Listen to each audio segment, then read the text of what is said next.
ശോഭയോട് ഒരുമിച്ച് എപ്പോഴെങ്കിലും പുറത്തു പോയിട്ടുണ്ടോ? ഇല്ല. ഇപ്പോഴവൾ ഉണ്ടായിരുന്നെങ്കിൽ ഒരു ദേവതയെപ്പോലെ ഞാൻ അവളെ ആരാധിക്കുമായിരുന്നു. എന്തോ സ്ത്രീയെക്കുറിച്ചുള്ള എന്റെ ധാരണകൾ മുഴുവൻ മാറ്റിത്തന്നത് ആ പെൺകുട്ടിയാണ്. എങ്ങനെ? എന്നെ തോൽപ്പിച്ചുകൊണ്ട്. ശോഭ എഴുതി വെച്ച ആ കത്തിലൂടെയാണ് ഞാൻ ആദ്യമായി തോൽവി അറിഞ്ഞത്. തോൽക്കരുത്.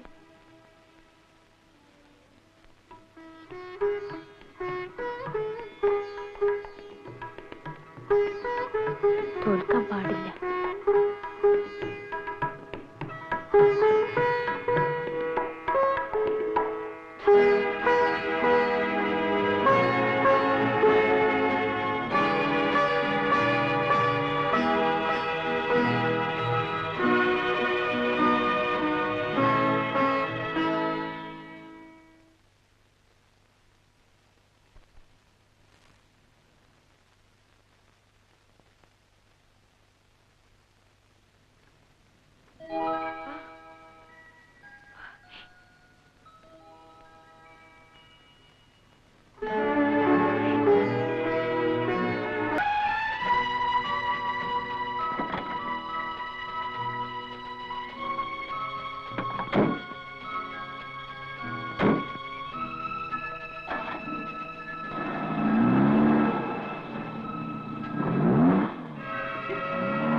മോൻ വികൃതിയൊന്നും കാണിച്ചില്ലല്ലോ.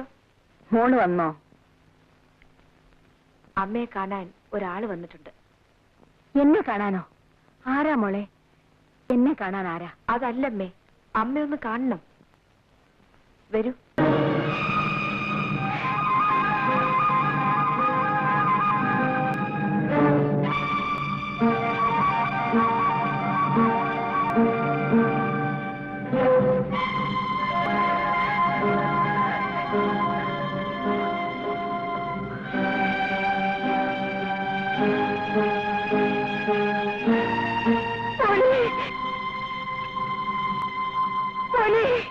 അമ്മേ, എന്റെ മോനെ, എന്റെ മോനെ, എന്റെ മോനെ.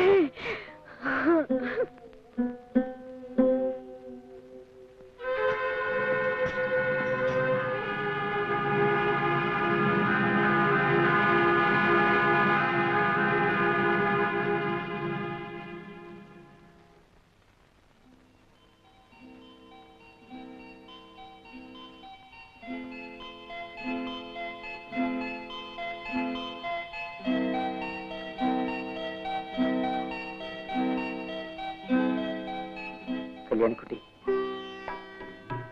എനിക്കിന്ന് എന്തോ വലിയ സന്തോഷം തോന്നുന്നു. അമ്മയുമായി സംസാരിച്ചു കഴിഞ്ഞപ്പോ തന്നെ എനിക്കെന്തോ പറഞ്ഞറിയിക്കാൻ വയ്യാത്ത വിധത്തിലുള്ള ഒരു ഒരു ഞാനും എന്റെ അമ്മയെക്കുറിച്ച് ആലോചിക്കായിരുന്നു. എന്താ ഇത്ര ആലോചിക്കാൻ? അമ്മയ്ക്കായിരുന്നല്ലോ നിങ്ങളെക്കുറിച്ച് കൂടുതൽ.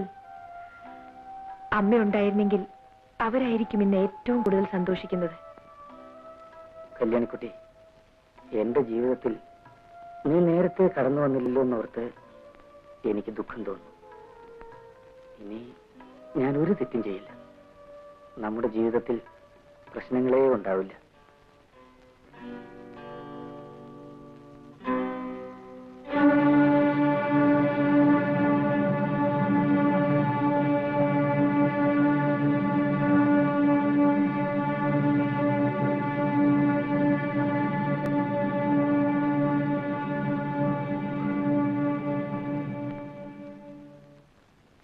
ഞാനിപ്പോ വരാം.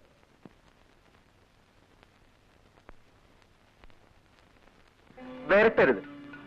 നമ്മുടെയൊക്കെ ആയുസ് ഒരു പിച്ചാത്തിപ്പിടിയിൽ ഒതുങ്ങുന്നതാ. അത് മറക്കരുത്. നീ എന്ത് ചെയ്യുന്ന? എനിക്ക് ചാവാൻ മടിയില്ല. അത് ജയിലിൽ കിടന്നായാലും എനിക്കൊരുപോലെയാ. പക്ഷേ സാറിനതല്ല, ക്ഷീണമാ. വീട്ടിൽ തന്നെ കിടന്ന് ചാകണമെന്ന് നിർബന്ധം പിടിക്കുന്നതാ ബുദ്ധി. കാശ് തരാൻ മനസ്സിലെങ്കിൽ ആ വിവരം പറ, തുറന്നു പറ, ഞാൻ പോയേക്കാം. സാറിനെ പോലെ പഠിപ്പും വിദ്യാഭ്യാസവും ഒന്നും എനിക്കില്ലായിരിക്കും. പക്ഷേ ഞാൻ തന്തയ്ക്ക് പുറന്നവനാ, സാറിനെ പോലല്ല. ഹസൻ, ഇവിടെ വരൂ.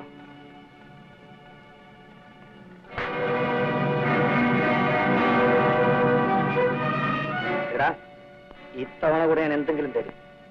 മേലാൽ ഇതിന്റെ പേരും പറഞ്ഞ് പഠിക്കാതെ നീ കാലുകുത്തിയാൽ നിന്റെ ശവം പോലും ഞാൻ പുറത്തുവിടില്ല.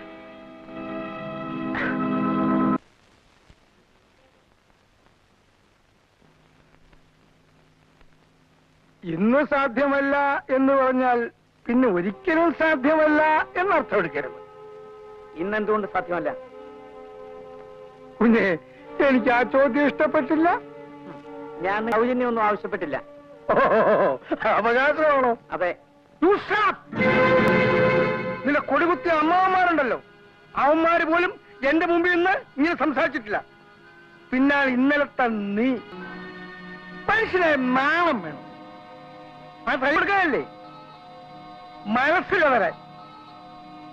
ശരിക്കൊന്ന് ഉറങ്ങണം. ക്ഷമിക്കണം, ഞാനെല്ലാം കേട്ടു. കേട്ടല്ലോ? ആ, നന്നായി. എന്തിനാ പണമെന്ന് അറിയാമോ? അറിയാം. ഒരു ടാക്സി ഡ്രൈവർക്ക് കൊടുക്കാൻ. അതെന്തിനാണെന്ന് അറിയാമോ? അതും അറിയാം. എന്തിനാ?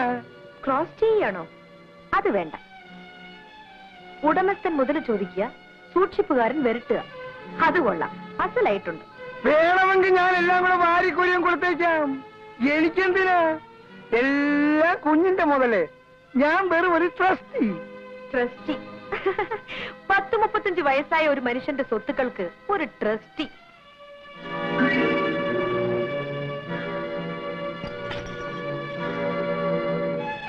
ഇന്ന് മുതൽ ഞാനാവും ഇതിന്റെ സൂക്ഷിപ്പുകാരി.